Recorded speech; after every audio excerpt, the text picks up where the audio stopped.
Kinshasa na biso, réalité ya banaki, réalité ya banaki, réalité ya banakino. Buyukite, bukuyoka kaka. Kinshasa na biso, kin eleki partout. KNB, Kinshasa na biso, kin eleki partout. Kinshasa eleki partout. Mikolo nezabino, pardon. Jima sala yolo karatarate. Ya on a bien gayo. Jima mukende. Oumela. KNB, kin eleki partout. Rien à dire, toi on a terre envié, parce que kin eleki partout et l'osako liboso ambongo mosanto azate Céline Don Kardasha isongolo bizubai bana kin ke bana jako zape so kuta nango KNB Telema qui chasse eleki partout Jimmy Mukendi Oumela KNB ko zape te so kuta nango check ovandi. Abonnez-vous sur notre chaîne YouTube Kinshasa na biso. Vendredi est là mon abalandino sur le magazine Kinshasa na biso. Pour les lembaté ko informer bino ko la sabino ba vraie réalité à Kinshasa. Trois anciens chefs de guerre Oyo Bazala qui délégué na président Félix Antoine Tshisekedi Tshilombo. Basé déjà à pied d'œuvre, c'est-à-dire bazo négocier na ba rebelle Oyo. Ba kozaka désordre dans la province ya Ituri. Président de la République, Félix Antoine Tshisekedi Tshilombo a dépêché délégation moko na Ituri composée na ba ancien chef de guerre ya Ituri pour na ko entamer ba négociation directe na ba milicien ya Kodeko actif na territoire ya Djougou na ba komisusu ya territoire ya Mahagi na Irumu. Objectif que obtenir cessation ya ba violence oyo ezali ko causer ba centaines de morts depuis fin 2012 na partie oyo ya République démocratique du Congo. Ba négociation et bandaki depuis mardi 14 juillet 2020 entre ba miliciens ya Kodeko na délégation oyo chef de l'État atindaki. Ba miliciens ba avoué na volonté na bango ya ko adhérer na vision ya président de la République pour na ko tika guerre. Moko ya ba délégué a expliqué na ba rebelle volonté ya chef de l'État ya Kimia, c'est-à-dire ko déposer ba armes pe ba expliquer ba motif ya ba combat na bango. Ba ndimi yango ba opté même pona bazala précantonné kasi ba présenter cahier de charges na bango oyo primaire ya information ezali réservé na chef de l'État. Parmi ba anciens chefs de guerre oyo ya Ituri délégué na président de la République Félix Antoine Tshisekedi Tshilombo eza notamment Floribert Ndjabou, chef ya ancienne milice ya Front de Nationalité Intégrationniste FNI na Mukuse oyo ekoma parti politique. Général Germain Katanga, ancien commandant ya milice Force de Résistance Patriotique ya Ituri FRPI, P. Colonel Mathieu Ngudjolo. Tozo espérer que ba tuerie na ba violence oyo ezalaka mingi na kwa ya parti oyo ekosila na mboka na biso. Kinshasa et l'équipe partout. 48 heures ya visite naye na Brazzaville, président Félix Antoine Tshisekedi Tshilombo abordaki quelques sujets, notamment situation humanitaire ya ba réfugiés congolais na localité ya Makoti Polo, relation bilatérale pe situation ya coronavirus. Na visite naye ya 48 heures na Moussala na mboka Brazzaville, président de la République Félix Antoine Tshisekedi Tshilombo azalaki na entretien na hôte naye Denis Sassou Nguesso, entretien nano sur la relation bilatérale paix ya bon voisinage entre les deux Congos liés na géographie paix na histoire. Après deux chefs d'État ba abordaki situation humanitaire na li solo ya ba réfugiés RD congolais na localité ya Makoti Polo na Congo Brazzaville. Évidemment une grande, je dirais, intimité entre Denis Sassou Nguesso et moi pour venir recevoir certains conseils et parler de certains problèmes à la fois de la région et même au-delà de la région. Mais il y a également les problèmes entre nos deux pays comme celui des réfugiés de Yumbi qui sont à Makuti Poko.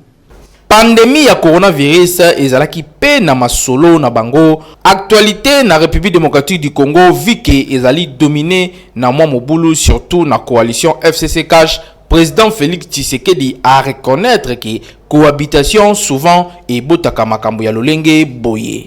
C'est une expérience inédite dans la jeune histoire de notre pays.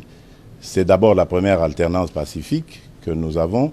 Ensuite, c'est une coalition qui nous est imposée par la volonté de la population, parce que je ne vous cache pas que nous rêvions d'avoir cette majorité au Parlement, mais elle est allée dans l'autre camp.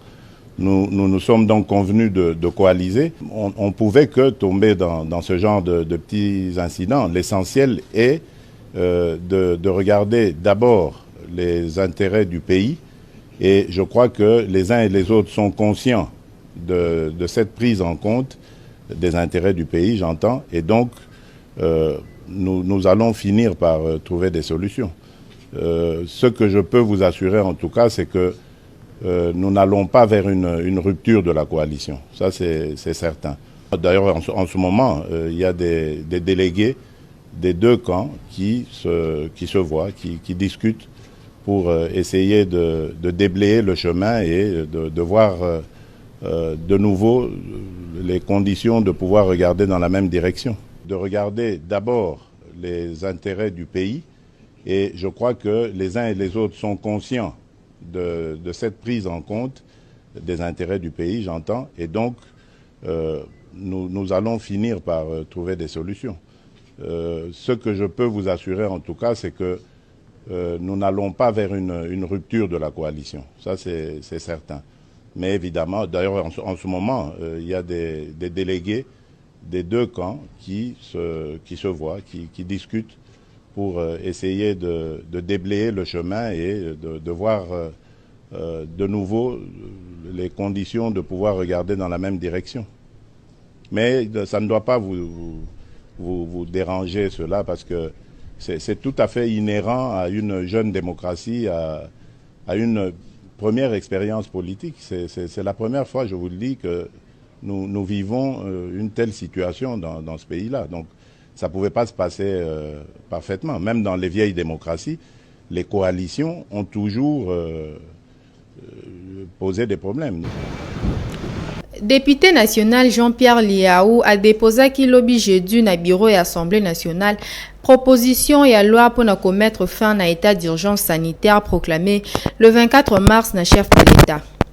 La proposition naie Jean-Pierre Liaou a estimé que le gouvernement, conformément à la prérogative naie, essengeli azwa ba mesure pour faire respecter strictement ba mesure de sécurité sanitaire ti coronavirus ekosila. Le gouvernement a annoncé que jeudi à lobby na issu ya réunion à comité multisectoriel ya riposte contre COVID-19 présidé na premier ministre Sylvestre Ilunga Ilunkamba que état d'urgence sanitaire et kozala prorogé na RDC. Toujours au cours ya réunion yango, ba participants ba évaluer qui situation pe ba proposition et belé ezala qui fait notamment ya ko lever progressivement ba mesures liées na situation oyo ba mesures yango et kozala soumise na président de la République pour un jugement moko favorable.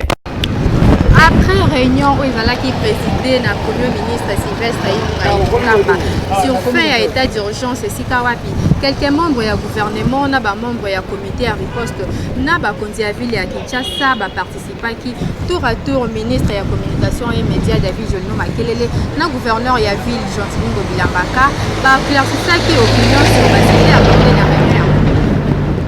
Comme vous le savez, l'état d'urgence proclamé par le chef de l'État le 24 mars 2020 est prorogé successivement jusqu'à son échéance prochaine le 21. Cet état d'urgence donc prendra fin et il fallait anticiper les mesures qui devront être prises à l'occasion de cette levée de l'état d'urgence. C'était ça la raison principale de cette réunion de ministres et d'autres invités autour du Premier ministre. À ce sujet, nous avons écouté le rapport de la commission ad hoc qui a travaillé sur ces mesures et leur applicabilité. Et la réunion a fini à déboucher par l'acceptation de ces mesures qui ont été proposées. Et naturellement, le gouvernement, à travers le Conseil des ministres, va s'en saisir. Et le chef de l'État finira par dire ce qu'il entend par fin de l'état d'urgence et quelles sont les grandes mesures qui seront prises au niveau national, étant entendu qu'au niveau provincial, les prérogatives du gouverneur en la matière seront respectées. Alors, nous avons une réunion na premier ministre Yayambo Yeko na biso Congo. Asangisaki ba ministre et na ba responsable de l'équipe ya riposte et nangamoko gouverneur nazaki na kati ya réunion wana. Ndenge boyebi état d'urgence oyo tata mokonzi ekolo a lancé depuis le 24 mars au Elekaki et aussi là le 21 juillet au Tozadango. Donc le coup état d'urgence est vers la fin, donc les gens aussi là et c'est ngeli tomi bongama ndenge nini toko banda ko lever moi ba mesure ndambo ti tango toko lever ba mesure nyonso pour ba misala ezonga ndenge zalaki pe bato ba reprendre ba activité na bango normalement ndenge tozalaki. Mais nyonso wana il faut ça là na kati ya ordre nango ba solo o touti nango ko solo la na tata premier ministre Yayambo Yeko na biso. Donc levé il y a état d'urgence et ko bana donc le 21 progressivement to bana pe ko lever ba mesure ba décision mususu et ko zo mana niveau il y a tata mokonzi ekolo donc président de la République pe ba décision mususu et ko ma et pas il y a ba gouverneur de province. Contrairement à l'Obama qui lobby que Edi Kapen Azali libéré, le Sengeli Boyeba que Edi Kapen Azali toujours détenu l'impression centrale Yamakala.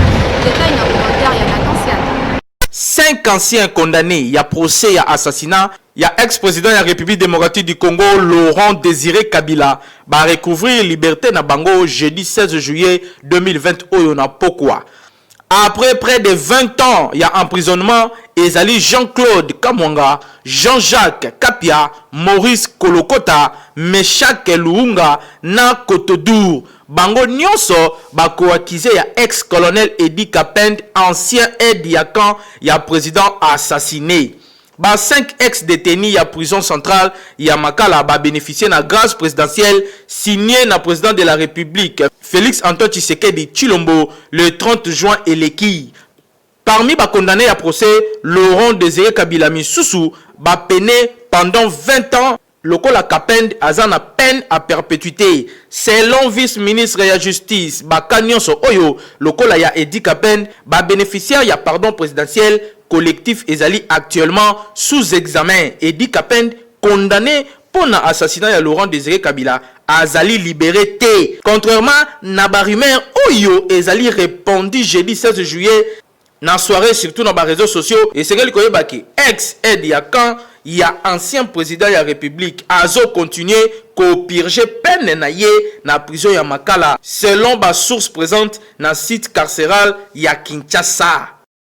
Comité laïque de coordination a saisi au gouverneur ya ville ya Kinshasa et a dévoilé itinéraire ya marche na yo ekozala le 19 juillet 2020 pour exiger seni moko crédible. Comité laïque de coordination CLC na Mokuse na correspondance moko ya date ya le 16 juillet 2020 a saisir gouverneur ya ville ya Kinshasa Jean-Tini Ngobilambaka na sujet ya marche na ye prévu dimanche le 19 juillet 2020 na capitale ya République démocratique du Congo. Selon correspondance oyo signé na professeur Isidore Ndayuel, point de rencontre ezali marché de la liberté situé na commune ya Masina na Tchango. Itinéraire ezali boulevard Lumumba, terrain vague ya boulevard Triomphal en face ya stade des Martyrs.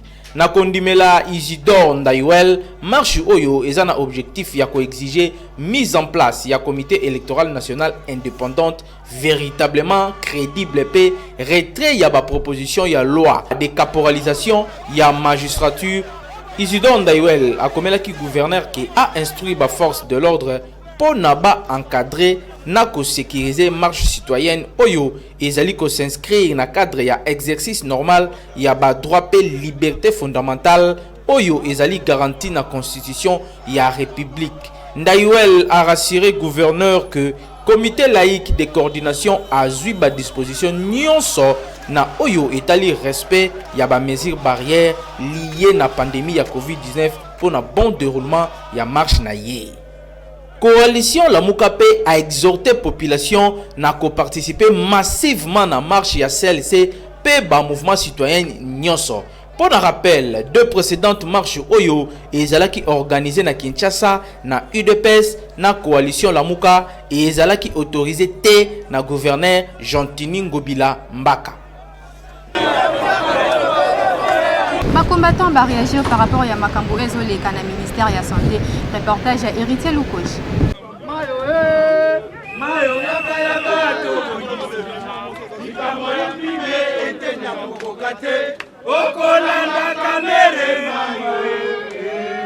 Comment ndenge ni bakei ko sala babiro ya lokuta ministre azo sala kope ya $80,000 or salaire na ye tala niveau na ye tango etenya ke asali voyage akeli Bombashi ya ke siko abimisi dossier boyo ka siko puisque makamba bazolo bake o etenya ngonda détourner mbongo a jusqu'au dossier tango azi dossier atie yango na réseaux sociaux.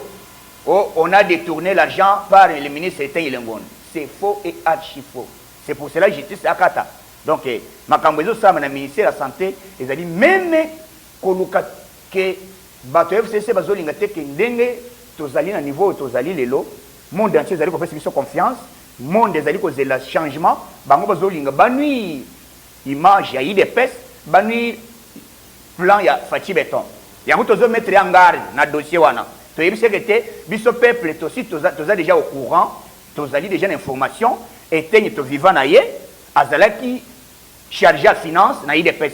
Il n'a jamais détourné même 100 francs.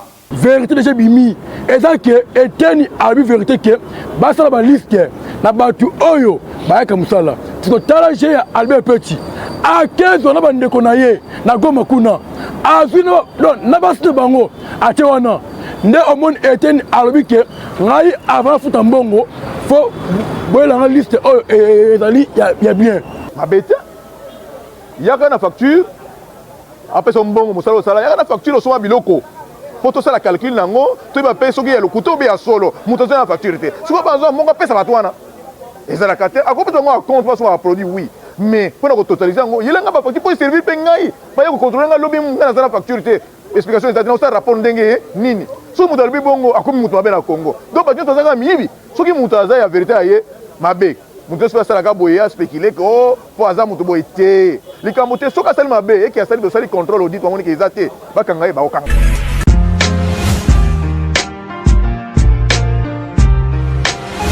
Entreprises, institutions publiques et privées, ONG, partis politiques, commerçants, sachez que la communication constitue le socle de l'émergence de vos activités, produits, services et marques. La communication ne s'improvise pas, mais les méthodes et les stratégies de la communication s'apprennent. La Mouture ASBL organise la session de formation spécialisée en communication des organisations en 2 mois. Premier niveau, communication 360 degrés, les relations publiques et relations presse. Deuxième niveau, marketing marchand, marketing politique, conception publicitaire et gestion d'agence conseil en communication. Venez apprendre les méthodes pratiques de la gestion de votre organisation avec les formateurs hautement qualifiés et expérimentés.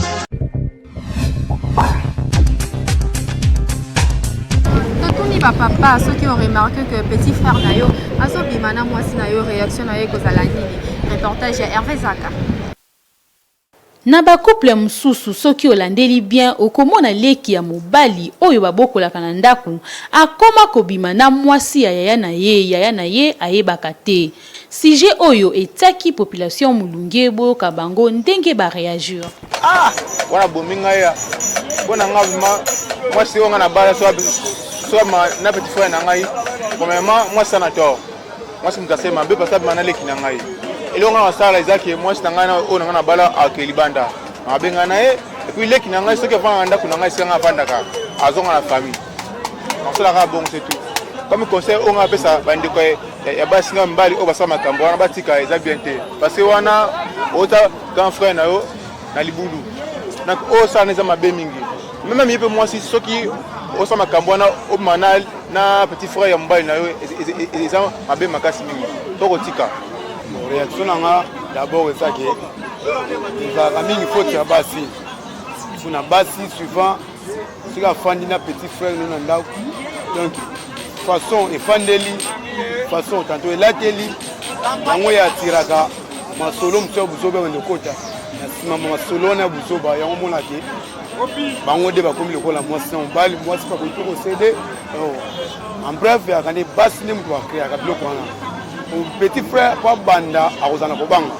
mwasi a partir elateli efandeli na ndako donc yango senga ke basi kutana basa buzoba partir ya mwasi de taminaka tout bien na nakobimisa bango na ndako bakende bango mibale bakokontinue bolingo na bango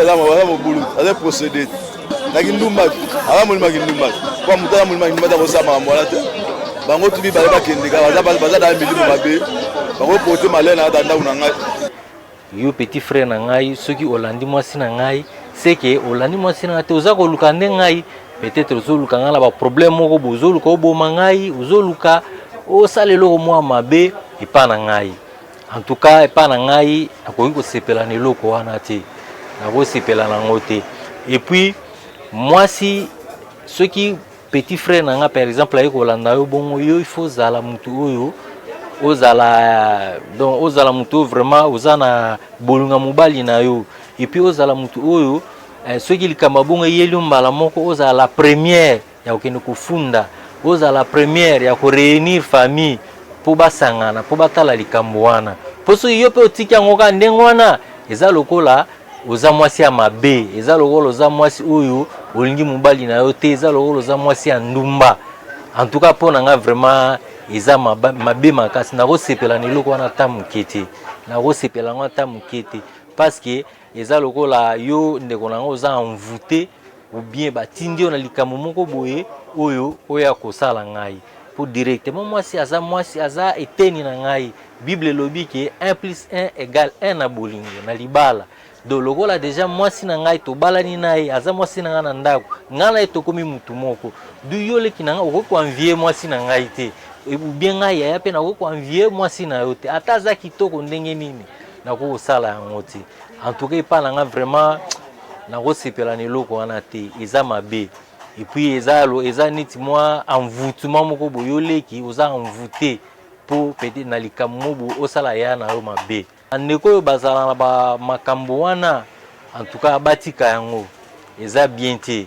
baza komilukela bango moko libabe nango et puis yo mwasi aya na yo aza na ndako yo olingi exemple mwasi ya cd opesi ezemi eki mwasi mpe alobeli mobali te yo mpe olobeli ya na yo te mwana na ntango obotama omoni teke mwana na ozala na malédiction conseil na opesa ezaka ke baleki to bayaya oyo balingaka basi ya bandeko na bango batika biloko wana eza normal te yo leki oyo bazobokola na ndaku okoma lisusu kobima na mwasi ya yaya na yo po wana eza kota muninga pasi makasi po yaya na yo azwaki yo po bovanda na ye kasi yo otubie lisusu mbeli na mukongo ozobosana ke yo pe oza mwana mobali lobi pe ekoki kokomela yo bino pe basi bomipesa respect leki ya mobali na yo aza kaka lokola leki na yo Kinshasa eleki partout otuna etuna mi avant obonga na vifo kaka otanga reportage ya Hervé Zaka ndanga senandaka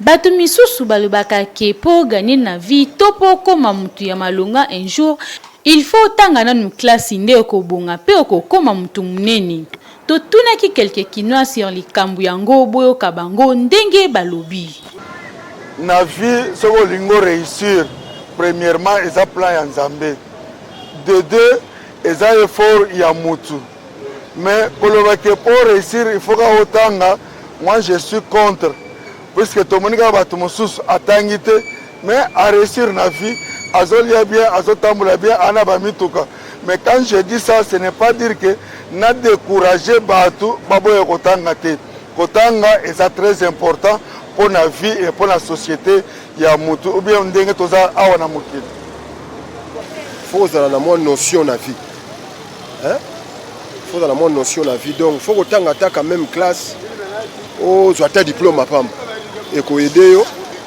au franchir ba niveau belé parce que monde déjà évolué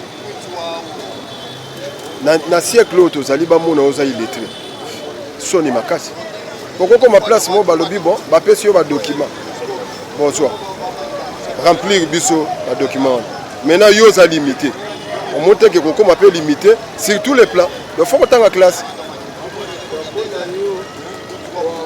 encourager batu oyo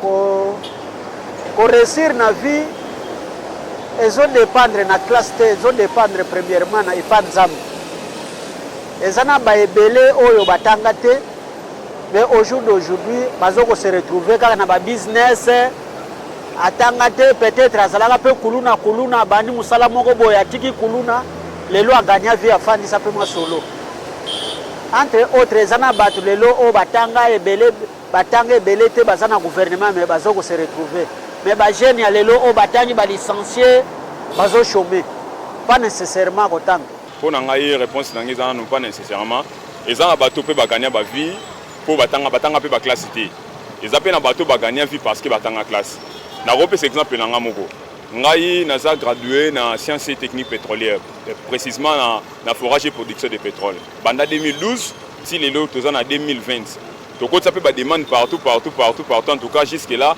toza pe na réponse moko réponse moko valable nini réponse moko normale na ba demande donc ça et ça penza te donc ça fait au moins 8 ans nazo ko bundana vie ba voyage partout koyo lukaka moi quelque chose à relier mais on a toujours la question nengo opposé ngai na conseillera toujours batu kotanga na vie ezali kotanga na vie na courage ya koluka mbongo eza biloko mibale o ekosala ke mutu a gagner vie na kopesa exemple mutu o atangi classe e ka ebibe koluka na ndenge ya commerce soka sisi classe loko aneti ngai akoyi kozala na chance ya kozwa musala e kopesa ye vie na ndenge azwaki musala parce que atangi classe na diplôme waza nango akozala peke diplôme azwaki na ba classe atangaki epesi pe musala te mais à travers courage ya koluka mbongo na nzela ya koluka mbongo na ba commerce ko pesi pe vie e ko apena mutu musu atangi classe te mais ayi kolita musu mécanique et ko sala pe ke azana diplôme moko te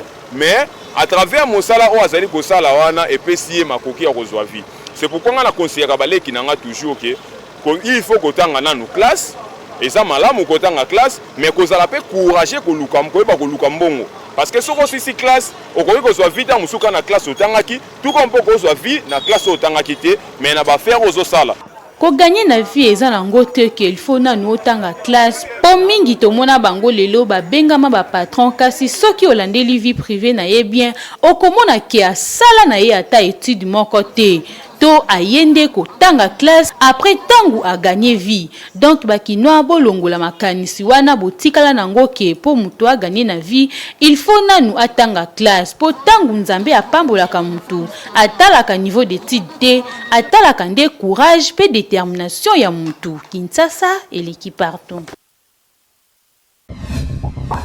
Abonnez-vous sur notre chaîne YouTube Kinshasa na biso. Merci d'avoir regardé qui tellement éveillé pour notre magazine Kinshasa na biso. Tokomi na suki édition mokoelo soki bosekela kina yango katopesa. Merci l'équipe rédactionnelle Mbaya KMB Hervé Zaka double poumon atala ki sima ya caméra na ton set na réalisation et la coordination et Jimmy Mukendi kasi boko sanate. Pour s'abonner massivement à la chaîne YouTube Kinshasa na biso. Kinshasa yo et l'équipe partout.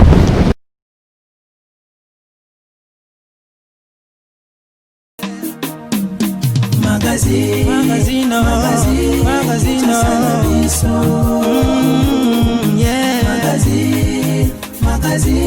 Kinshasa na biso réalité ya bana ki réalité ya bana kino